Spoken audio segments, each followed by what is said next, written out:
বন্ধুরা, আগামী বুধবার পড়েছে মহালয়া এবং এই দিনই কিন্তু পড়েছে বিশেষ ও ভয়ঙ্কর সূর্যগ্রহণের তিথি। তার সাথে এই দিন থেকেই শুরু হচ্ছে দেবী পক্ষের সূচনা।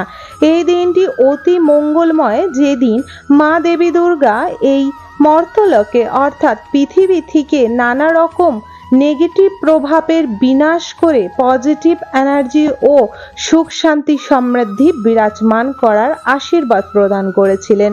এই দিন অসুরকে হত্যা করে আমাদের এই পৃথিবী লোক থেকে নেগেটিভিটি সরিয়েছিলেন। বন্ধুরা, এই বিশেষ ও মঙ্গলময় দিনে সূর্যগ্রহণের তিথি ও অমাবস্যার মহালয়া তিথি, তার সাথে নবরাত্রি দেবী পক্ষের তিথি, অর্থাৎ এই বিশেষ তিথিতে যদি আপনারা আপনার ঘরে এই একটি কাজ করেন, সাথে যদি এই একটি গাছের শিকড় ধারণ করতে পারেন, তাহলে আপনার সর্বমনস্কামনা পূর্ণ হবে। আপনাদের জীবনে নানা প্রকার বাধা ও অন্ধকারের হাত থেকে রেহাই পাবেন।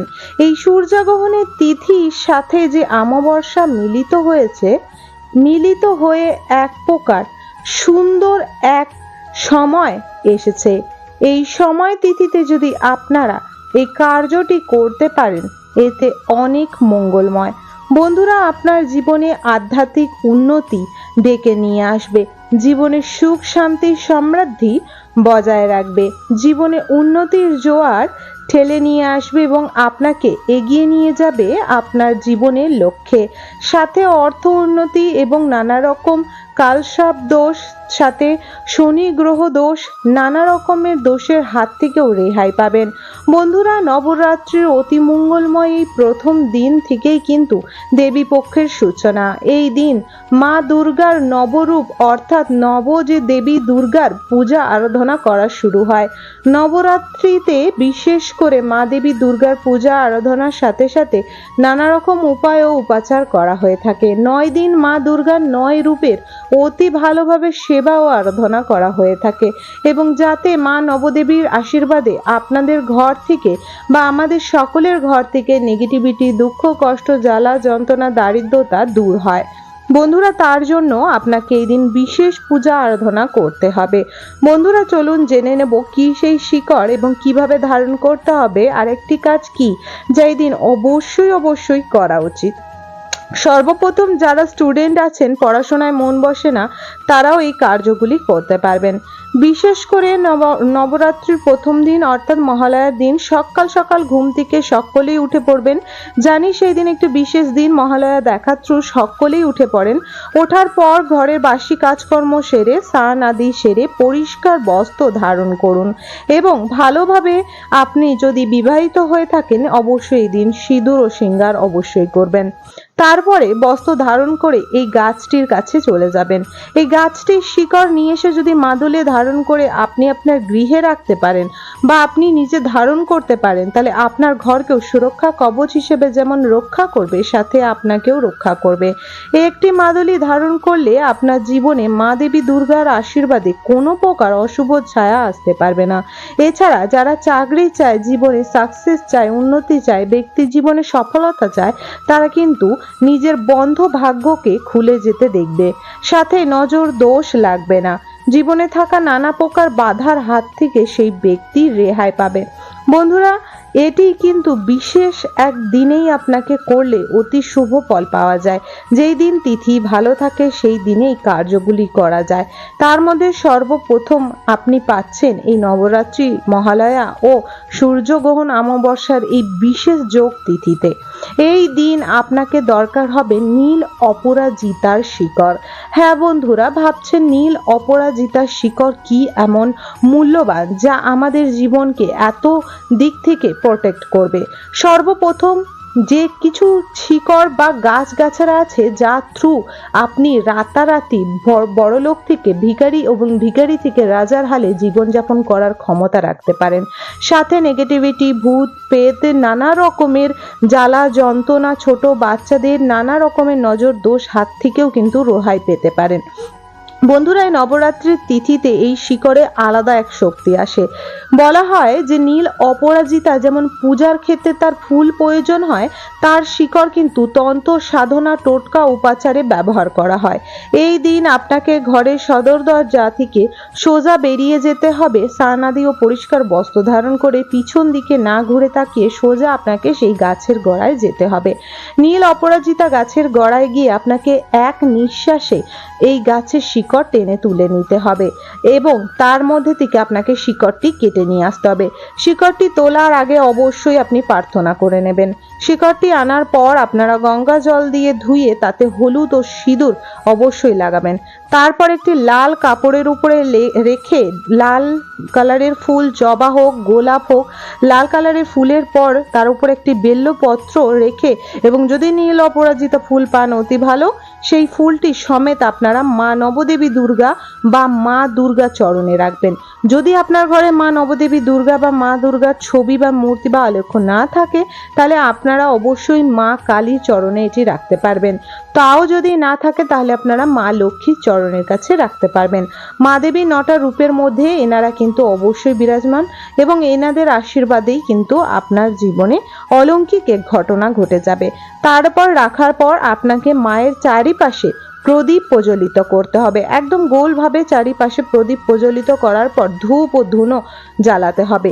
মাকে ভোগ স্বরূপ মিষ্টি ফল অবশ্যই নিবেদন করুন। মাকে লাল মালা নিবেদন করুন। মাকে লাল সিঁদুর অবশ্যই অর্পণ করুন। মাকে সাজ শৃঙ্গার সামগ্রী যেমন টিপ, মেহেন্দি, চুড়ি ইত্যাদি অবশ্যই অর্পণ করুন। তারপর মায়ের পূজা আরাধনা করার পর 108 বার মায়ের দুর্গার নাম নিতে পারেন অথবা আপনারা দুর্গা চালিসা পাঠ করতে পারেন বা শ্রবণ করতে পারেন। তারপর 9 দিন মায়ের সাথে সাথে আপনাকে এই শিকড়টিরও পূজা করতে হবে মায়ের চরণের কাছে রেখে। তারপর 9 দিন পর এই শিকড়টি আপনাকে অর্থাৎ দশমীর দিন আপনাকে শিকড়টি লাল কারে ভরে ধারণ করতে হবে। এর ফলে আপনাদের দুর্ভাগ্য, দুশ্চিন্তা, রোগ ব্যাধি সব নিমিষেই দূর হয়ে যাবে এবং আপনার ভাগ্যে অর্থ ভাগ্য খুলে যাবে। হু হু করে আপনি অর্থ কামাতে শুরু করবেন। আপনি যে কাজে হাত দেবেন সেটি সাকসেস হবে, তার থ্রু আপনার ঘরে ধন দৌলত সুখ শান্তি আসবে। বন্ধুরা, এতে মা লক্ষ্মী অতি প্রসন্ন হয়। বলা হয় অপরাজিতা গাছ যে ব্যক্তির বাড়ি থাকে সেই বাস্তুতে শর্ট করে কোনো প্রকার দোষ লাগে না এবং যদি অপরাজিতার ফুল আপনারা মা দেবী দুর্গা ও মা লক্ষ্মী, বাবা মহাদেব, বড় ঠাকুর এনাদেরকে ওনাদের বাড়ির দিন অর্পণ করতে পারেন, এতে আপনার ভাগ্য রাশি অনেক মজবুত হয় এবং আপনার জীবনে নানা প্রকার কষ্ট, দুঃখ, দারিদ্রতার হাত থেকে আপনি রেহাই পাবেন। বন্ধুরা, এই মাদুলিটা ধারণ করার সময় আপনাকে অবশ্যই পরিষ্কার বস্ত্র ধারণ করতে হবে, স্নান করে নিতে হবে। ধারণ করার আগে মায়ের পূজা করতে হবে, মাকে ভোগ নিবেদন করতে হবে। সেটি আপনি বাতাসা বা একটি মিষ্টি বা 5 রকম ফল আদি যেমন আপনার সামর্থ্য সেই দিয়ে মাকে ভোগ জল নিবেদন করবেন। মাকে ফুল বেল্লপত্র নিবেদন করবেন।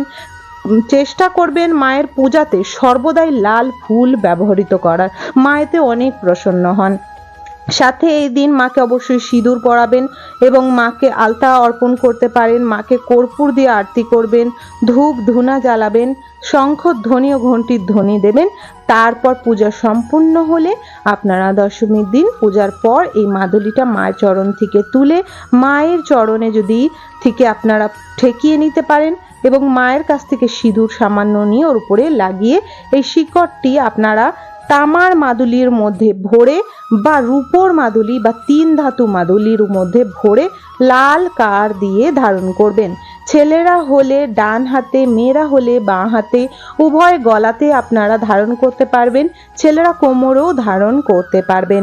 এটি পথ উন্নতি, জীবনে সাকসেস, আয় উন্নতি চাওয়ার জন্য আপনি এটি কাজটি করতে পারেন। এটি ধারণ করবেন তখন আপনি মা দুর্গার নাম করার পর আপনি আপনার নাম, টাইটেল সহ, গোত্র সহ নেবেন এবং তারপরে আপনি যে মনস্কামনা রাখছেন সেটি বলবেন এবং বলার পর সেটি বলবেন যে অন্তত এতদিনের মধ্যে মা আমার এই স্বপ্নটি পূরণ করো বা আমার কাজের উন্নতি করো বা আমার নেগেটিভিটি, নানা রকম হাওয়া বাতাস, ভূত পেতের হাত থেকে রক্ষা করো। এতে আপনারা ছোট বাচ্চাদেরও এই মাদুলি অর্থাৎ শিকড়ও ধারণ করাতে পারেন যারা পড়াশোনার ক্ষেত্রে কমজোর। মা দেবী দুর্গার আশীর্বাদে মা সরস্বতীর আশীর্বাদে তারা সর্বদা ক্লাসে ফার্স্ট আসবে। তাদেরকে নানা রকম নজর দোষ লেগে যায় ছোট বাচ্চাদের, তারা কিন্তু এই জন্য জীবনে কিন্তু অনেক প্রকার উন্নতি থেকে পিছিয়ে থাকে। এটি ধারণ করার পর আপনারা অবশ্যই নিজেই এর বেনিফিটটি পেতে শুরু করে দেবেন। বন্ধুরা, এটি আবার আপনাকে অমাবস্যা তিথিতে করে আপনি চেঞ্জ করতে পারেন। অন্তত 1 বছর টানা রাখতে পারবেন না। একটি শিকড় আপনাকে অন্তত 6 মাস পর সেই শিকড়টি বার করে জলে দিয়ে পুনরায় সেই 6 মাসের মধ্যে যে অমাবস্যা তিথি বা শুভ তিথি আসছে তখন আপনারা এই মাদুলিটি ফের ধারণ করবেন। কিভাবে? মাদুলিটি শুধু গঙ্গা জলে ধুয়ে নেবেন এবং তারপরে আপনারা শিকড়টি সেম ভাবে তুলে আনবেন। তোলার আগে গাছের কাছে হাত জোড় করে প্রার্থনা করবেন যে আপনি ওনাকে কেন তুলছেন, এই শিকড়টি ধারণ করে যেন আপনার এই স্বপ্নটি পূরণ হয়, মা দুর্গার আশীর্বাদ যেন থাকে বলে আপনারা তুলে নিয়ে এসে সেম প্রসেসে ফের ধারণ করবেন। বন্ধুরা, আশা করি আজকের ভিডিও তথ্য আপনাদের ভালো লেগেছে। যদি ভালো লেগে থাকে অবশ্যই একটি লাইক করবেন, কমেন্ট বক্সে জয় মা দেবী দুর্গা জয় অবশ্যই লিখবেন। অবশ্যই চ্যানেলটিকে সাবস্ক্রাইব করে রাখবেন এবং এই ভিডিওটি আপনি আপনার দিদি, বোন, মা ও ফ্যামিলির সদস্য, বন্ধু বান্ধবের সাথে শেয়ার করে দেবেন। আশা রাখবো তাদেরও এই ভিডিও থ্রু অনেক উপকার হবে এবং মা নবদেবী দুর্গার আশীর্বাদে আপনারা সকলে সহপরিবার সহ সুস্থ সবল, হাসি খুশি ও সর্বদাই নেগেটিভিটির হাত থেকে রক্ষা পেয়ে পজিটিভ এনার্জি আপনারা নিজেরাই জীবনে নিয়ে আসতে শুরু করুন। এতে আপনাদের জীবনে নানা প্রকার বাধা ও বিপত্তির হাত থেকে আপনারা নিজেরাই রক্ষা পেতে থাকবেন ঈশ্বরের আশীর্বাদে। সর্বদা ঈশ্বরের নাম জপ করুন, সুস্থ থাকুন। হরে কৃষ্ণা, রাধে রাধে, জয় গোবিন্দ, জয় গোপাল, জয় নবদেবী দুর্গা, জয় মা দুর্গার জয়।